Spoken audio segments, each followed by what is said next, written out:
வணக்கம். இன்றைய செய்திகளின் தொகுப்பு.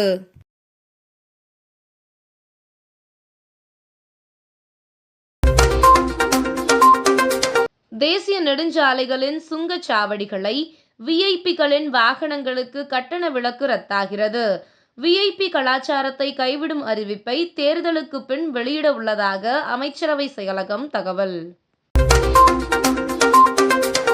வருகிற பருவமழை காலத்தில் இந்தியாவில் வழக்கத்தை விட அதிக அளவு மழை பெய்யும் எனவும் ஒட்டுமொத்த மழை பொழிவு 106% இருக்கும் என இந்திய வானிலை ஆய்வு மையம் கணிப்பு.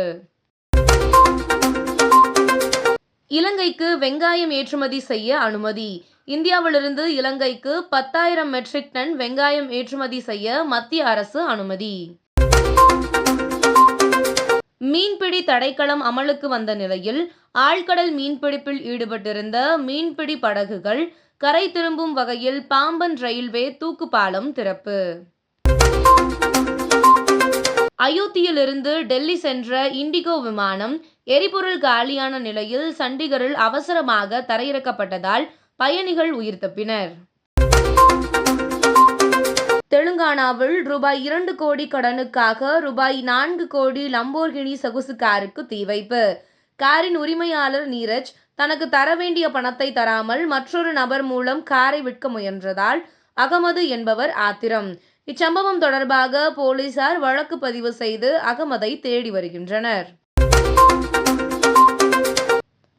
ஓலா S1 X எலக்ட்ரிக் ஸ்கூட்டரின் விலை இந்தியாவில் குறைக்கப்பட்டுள்ளதாக அந்நிறுவனம் அதிகாரப்பூர்வ தகவல். இதன் எக்ஸ் ஷோரூம் விலை ₹69,999 முதல் தொடங்குகிறது.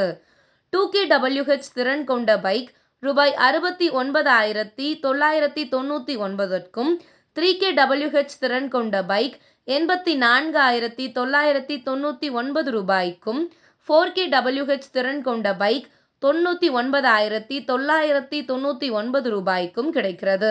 இதற்கான முன்பதிவு தொடங்கியுள்ள நிலையில் ஜூன் 14 முதல் டெலிவரி கிடைக்கும் என தெரிவிக்கப்பட்டுள்ளது. 2024 T20 உலகக் கோப்பைக்கான இந்திய அணியில் இடம் பிடிப்பதற்கு ஹர்திக்கை நடப்பு IPL தொடரில் தொடர்ச்சியாக பந்து வீச வேண்டும் என்று இந்திய அணி கேப்டன் ரோஹித் மற்றும் பயிற்சியாளர் டிராவிட் நிபந்தனை விதித்துள்ளதாக தகவல். இத்துடன் செய்திகள் நிறைவடைகிறது. மேலும் இதுபோன்ற செய்திகளுக்கு KMDK லைவ் சேனலை லைக் பண்ணுங்க, ஷேர் பண்ணுங்க, சப்ஸ்கிரைப் பண்ணுங்க.